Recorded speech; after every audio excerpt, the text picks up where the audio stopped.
Okay, all right, let's do this. This is a true story. I don't think you can call yourself a real American until you've been behind the wheel of a recreational vehicle. Many summers ago, my wife and I decided to take our, at the time, very young family on a trip from Michigan to Cooperstown, New York to see the Baseball Hall of Fame. Our mode of transportation was going to be a recreational vehicle that we were going to rent from Lloyd's Travel Land. The motto was, travel with Lloyd. I knew Lloyd.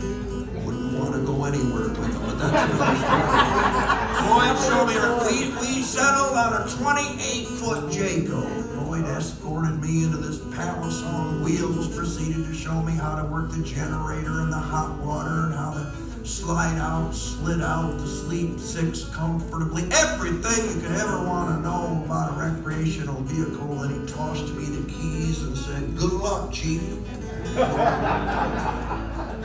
I was about a mile down the road when I realized that nobody told me how to drive this thing. Now, driving a recreational vehicle is a little bit like driving this building. So the next time you're out on the interstate and you see a senior citizen behind the wheel of a recreational vehicle, give him room.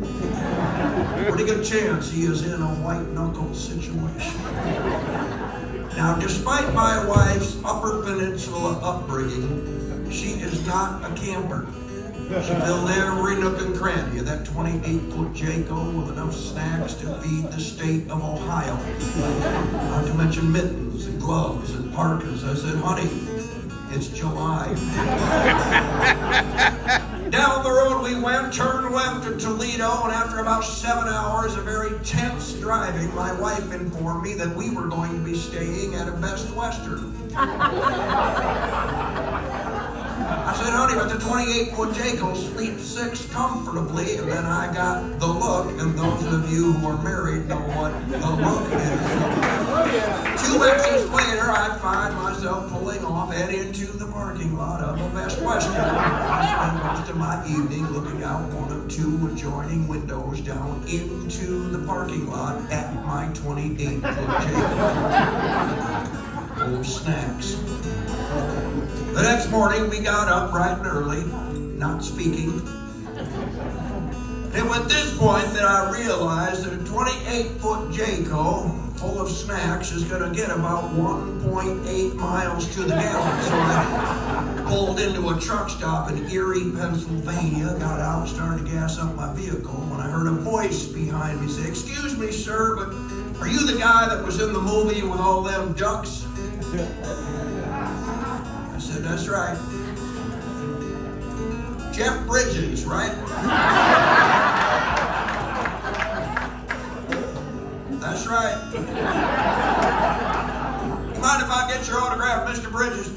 "No problem." So I signed an autograph to a toothless truck driver who likes movies about ducks. Best wishes, Jeff Bridges. Topped off my tank, pulled out of that truck stop, started merging up onto the highway when my son tapped me on the shoulder and said, "Dad, where's Mom?"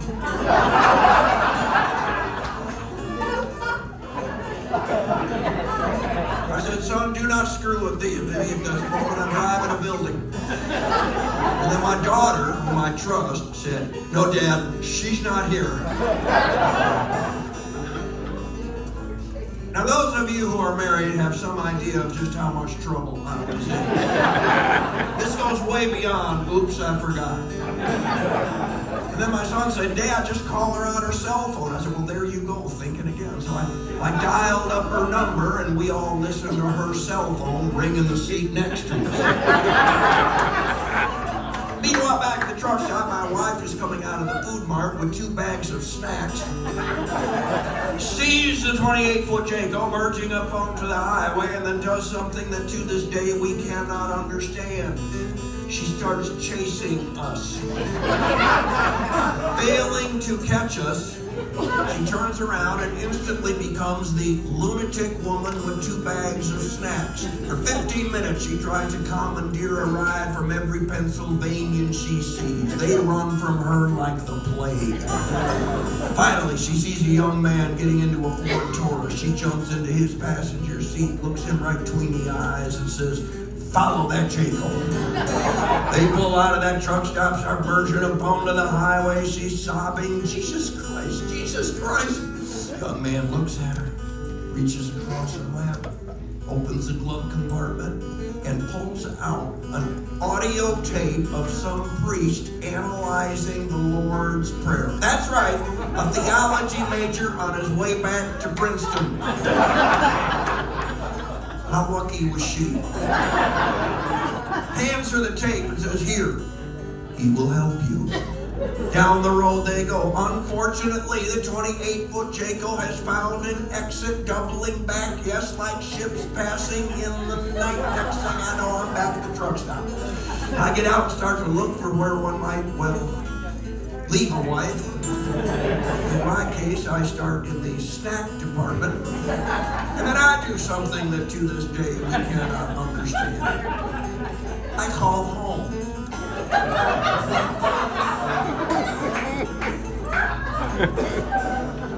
Thought she might be there, I don't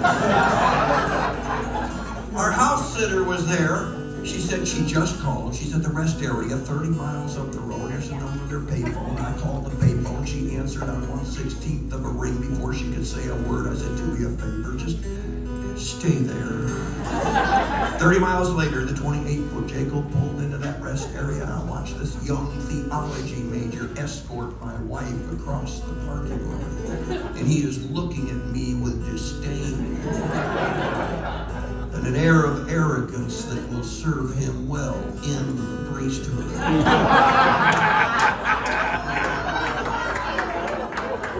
He literally hands me my wife and says, "You really should hang on to this one." Shut up. Upon entering a 28-foot Jaco, the kids have been instructed that no matter what my wife says or does, they are not to laugh. So for 35 minutes, we listened to her side of this epic misadventure with a lot of biting of lips and staring out at the Pennsylvania countryside. Her little diatribe culminates with a remark about how the casting of Dumb and Dumber somehow seems appropriate.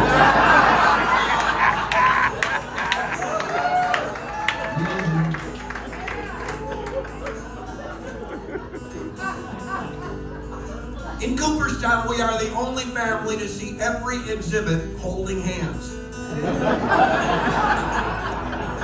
The running joke was, "Where's Mom?" Shut up!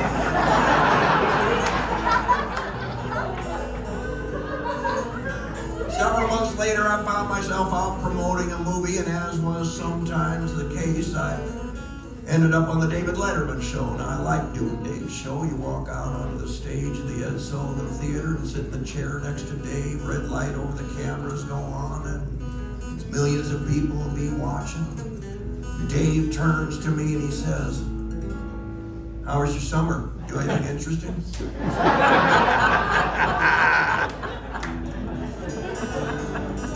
I proceeded to tell Dave all about the recreational vehicle.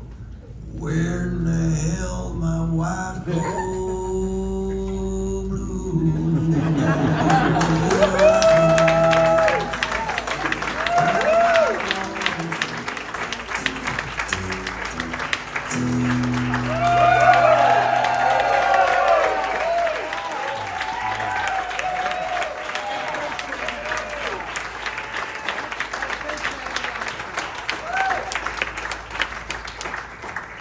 I'll do this one more for you, and thanks. You've been a great crowd on a Sunday night. Thank you very much.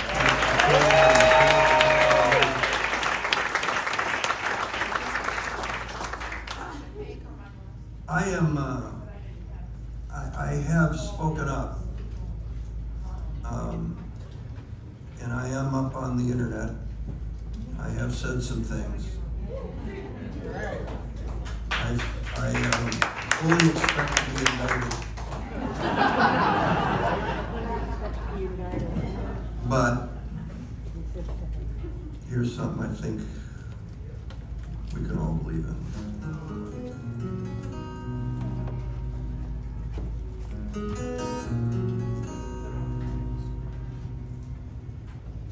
I've seen a young girl smiling,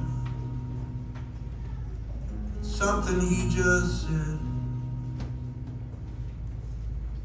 I watched him fall into her pretty green eyes. His cheeks turned Valentine red. I've seen an old man walking with his wife by his side. I watched him reach down, take her hand. Damned if I didn't cry. This crazy world's gone crazy. Who am I to judge? It's nice to know in a world full of hate, there's someone out there still making love.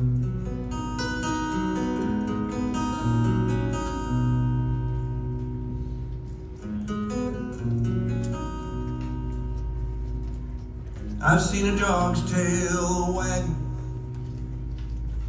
I've seen a grandchild run. I've sung along to a day breaking dawn in 100,000 setting suns.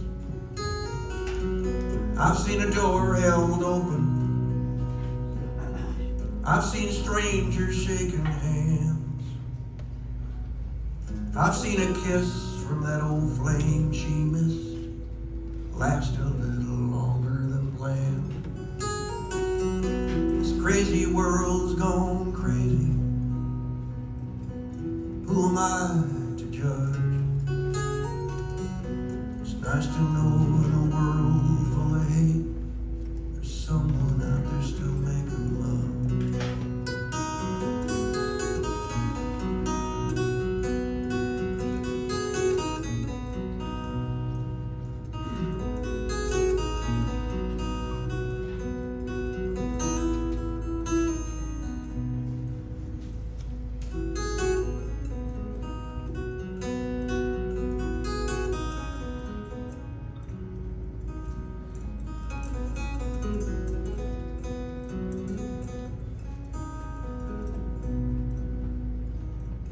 I've seen a prayer get answered.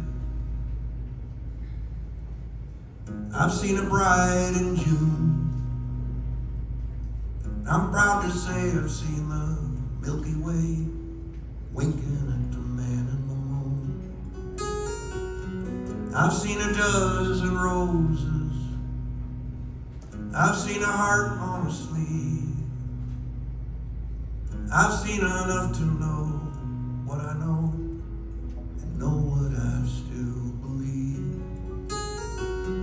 This crazy world's gone crazy. Who am I to judge? It's nice to know in a world full of hate, there's someone out there. There's someone out there. There's someone out there.